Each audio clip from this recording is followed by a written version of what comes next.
भवसम्भवभीतिभेदनं सुखसम्पदकरुणानिकेतनं व्रतदानतपक्रियाफलं सहजानन्दगुरुं भजे सदा। सर्वावतारधर्तारं भुक्तिमुक्तिप्रदायकं वन्देऽहं श्रेष्ठदेवं तं हरिकृष्णं मनोहरं। वृत्तालये स भगवान् जयति साक्षात्। बोलो स्वामीनारायण भगवान की, श्री हरिकृष्ण महाराजनी, श्री लक्ष्मीनारायण देवनी, श्री लक्ष्मीनारायण देव द्विशताब्दी महोत्सव की। परम कृपाळु परब्रह्म पूर्ण पुरुषोत्तम भगवान श्री स्वामीनारायण महाप्रभु,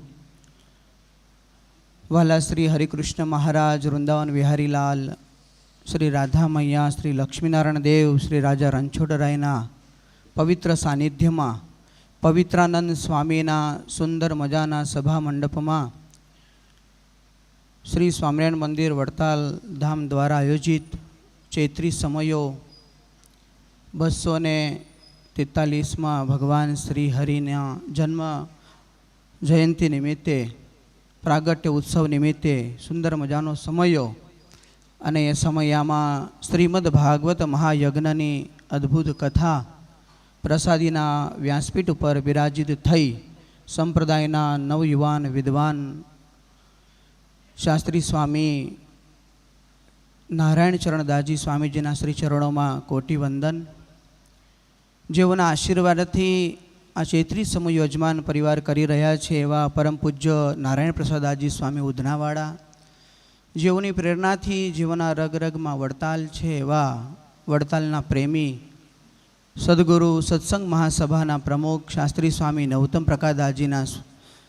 प्रकाशदासजी स्वामीजीना चरणों में वंदन दंडवत प्रणाम। तेमज वड़तालना चेरमेन श्री कोठारी श्री, जूनागढ़ना चेरमेन श्री कोठारी श्री, सूरत रामपुरा थी कोठारी श्री पधार्या छे। दरेक व्यास संहिता पाठी संतो, यजमान परिवार, तमाम भक्तों ने भावथी जय स्वामीनारायण, जय स्वामीनारायण।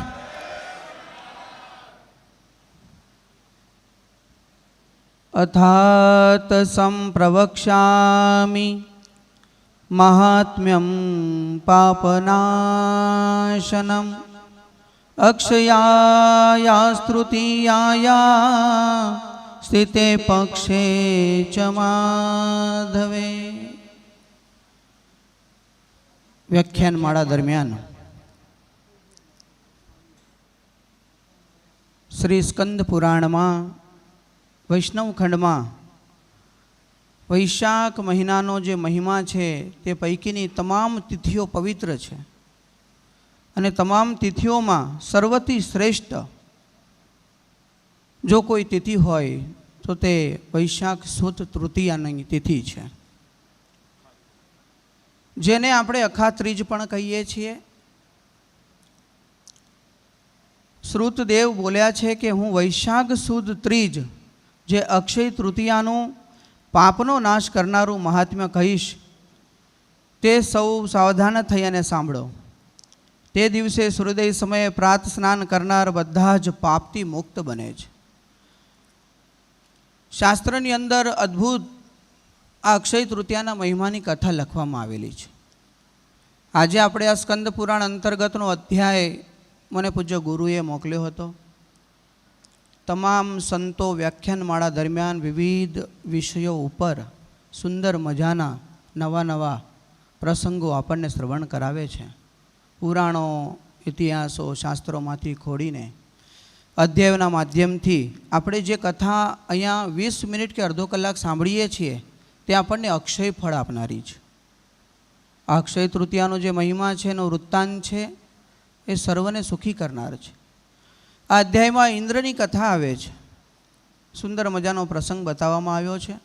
इंद्रनी उपर ज्यारे तकलीफ आवी, आम तो इंद्र એમણે પોતે એક અપરાધ કરેલો અને એ અપરાધમાંથી બચવા માટે મહામુનિઓએ એમને અક્ષય તૃતીયાનું વ્રત કહેલું અને એમણે કર્યું એટલે પુનઃ પાછા ઇન્દ્રાસન પ્રાપ્ત કરી અને દેવોના અધિપતિ બન્યા છે. એમ આ અક્ષય તૃતીયાનો જે મહિમા છે, અક્ષય તૃતીયા એટલે શું? તમે અક્ષય પાત્ર સાંભળ્યું હશે કે અક્ષય પાત્ર હોય એ પાત્રમાંથી અખંડ બધું નીકળ્યા જ કરે, કોઈ દિવસ એમાં પૂર્ણ થાય નહીં. એમ અખાત્રીજનો જે દિવસ છે એ તે દિવસે કરેલું દાન, પુણ્ય, ભક્તિ, આરાધના, સેવા, પૂજા, તપ, વ્રત આ બધું જ અક્ષય ફળ આપે છે. એક વખત કર્મ કરીએ એ દિવસે ભક્તિ કર્મ તો એ અખંડ ફળ આપ્યા જ કરે છે, ફળ ક્યારે પૂર્ણ થતું નથી. એટલા માટે અક્ષય તૃતીયા કહેવામાં આવે છે. તેમાં અક્ષય તૃતીયાના દિવસે માં ભાગીરથી ગંગાજી એ સ્વર્ગથી ભગવાન શ્રી વિષ્ણુ નારાયણના ચરણમાંથી પ્રગટ થયા અને આજે ધરતી ઉપર આ અક્ષય તૃતીયાના દિવસે પધાર્યા. આ પવિત્ર અક્ષય તૃતીયાનો ઉલ્લેખ તમામ શાસ્ત્રોમાં, તમામ પુરાણોમાં કરવામાં આવ્યો છે. જેમાં વિષ્ણુ પુરાણમાં પણ એનો ઉલ્લેખ છે, નારદીય પુરાણ, ધર્મસૂત્ર, ભવિષ્ય પુરાણ, મત્સ્ય પુરાણ અને આદિક અનેક પુરાણોમાં એનો ઉલ્લેખ કરવામાં આવ્યો છે. ઘણું બધું સર્ચ કરી અક્ષય તૃતીયાનો મહિમા થોડો થોડો લખીને લાવ્યો છું. આજે અક્ષય તૃતીયાના દિવસે અન્નપૂર્ણા માતા તેઓનું પણ પ્રાગટ્ય થયું છે, અવતરિત થયા છે. એટલે વિશેષ અક્ષય તૃતીયાના દિવસે અન્નની પૂજા થાય છે, અન્નનું દાન આપવામાં આવે છે. અને જે અન્નનું દાન એ દિવસે આપે છે, જે ભૂખ્યાને, બ્રાહ્મણોને, સાધુ સંતોને રસોઈ અથવા 84 કરીને જમાડે છે એને અક્ષય ફળ પ્રાપ્ત થાય છે. એના ભંડાર ક્યારેય ખાલી થતા નથી. ભવિષ્ય પુરાણમાં એક નાનકડો પ્રસંગ લખેલો છે, તે હું અહીંયાથી વર્ણવું છું. શાલક નામના સ્થાનમાં પવિત્ર, ધાર્મિક, સત્યવાદી, સત્યનિષ્ઠ એક વણિક રહેતો હતો. અતિ દયાળુ હતો, સાથે સાથે કર્મકાંડ વિધિ વગેરે કરતો, પણ પોતે નિર્ધન હતો. કારણ કે ભગવાન બધા જ ગુણ અને સુખ સાથે આપતા નથી.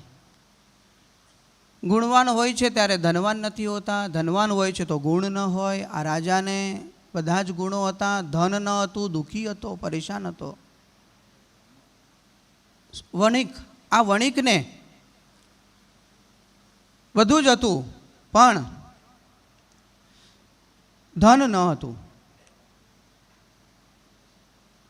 ધનના કારણે દુઃખી હતો. ઋષિઓના કહેવા પ્રમાણે આ વણિક એ પોતે અક્ષય તૃતીયાના દિવસે એણે ગંગાજીમાં સ્નાન કર્યું.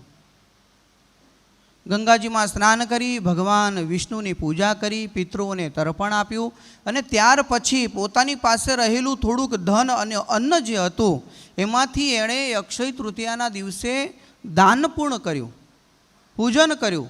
એટલે એનું જે ફળનું સ્તર હતું એ વધી ગયું અને અતિશય પુણ્યવાન બન્યો. જેના કારણે ભક્તિ કરતાં કરતાં તેનો જ્યારે દેહાંત આવ્યો, મૃત્યુ પામ્યો, બીજા જન્મમાં કુશાવતી નગરીમાં સાધન સંપન્ન પરિવારને ત્યાં એને જન્મ મળ્યો. જન્મ મળ્યો અને પૂર્વજન્મનું જે જ્ઞાન હતું એ અખંડ રહ્યું. એને ખ્યાલ આવ્યો કે આજે હું આ ધનવાનને ત્યાં જન્મ્યો છું એનું એક જ કારણ છે કે પૂર્વજન્મમાં અક્ષય તૃતીયાના દિવસે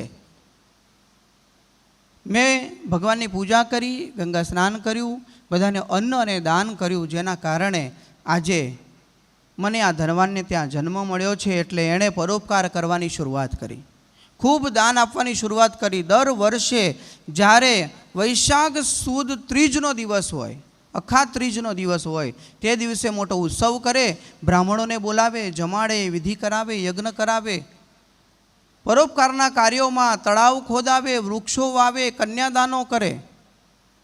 આવા વિવિધ કાર્યો કરવા લાગ્યો, જેના કારણે એના ભંડારો ભર્યા ને ભર્યા રહ્યા અને પૂર્વજન્મનું જે ફળ હતું એ અક્ષય તૃતીયાનું ફળ એ અક્ષય અવિરત ચાલુ જ રહ્યું. એટલે કહેવાનો ભાવાર્થ એટલો જ છે કે રાજાએ પૂર્વજન્મમાં કરેલા જેટલા વણિકે પૂર્વજન્મમાં કરેલા જેટલા પુણ્યો હતા, દાન વ્રતો હતા, એ આ જન્મમાં એને ખૂબ કામ લાગ્યા છે. તો આ રીતે અક્ષય તૃતીયા આપણને ફળ આપે છે. આ દિવસ સતયુગ અને ત્રેતાયુગનો પ્રાગટ્ય દિવસ પણ કહેવાય છે. સૃષ્ટિના રચેતા ભગવાન બ્રહ્માજીએ એમના એક પુત્રને પ્રગટ કરેલો, જેનું નામ હતું અક્ષય કુમાર. અક્ષય કુમારનું પણ અવતરણ એ અક્ષય તૃતીયાના દિવસે થયેલું છે, જેથી એમની પણ પૂજા કરવામાં આવે છે. ત્યાર પછી મહર્ષિ ભગવાન પરશુરામજી પ્રભુનું અવતરણ પણ એ જ દિવસે થયેલું છે.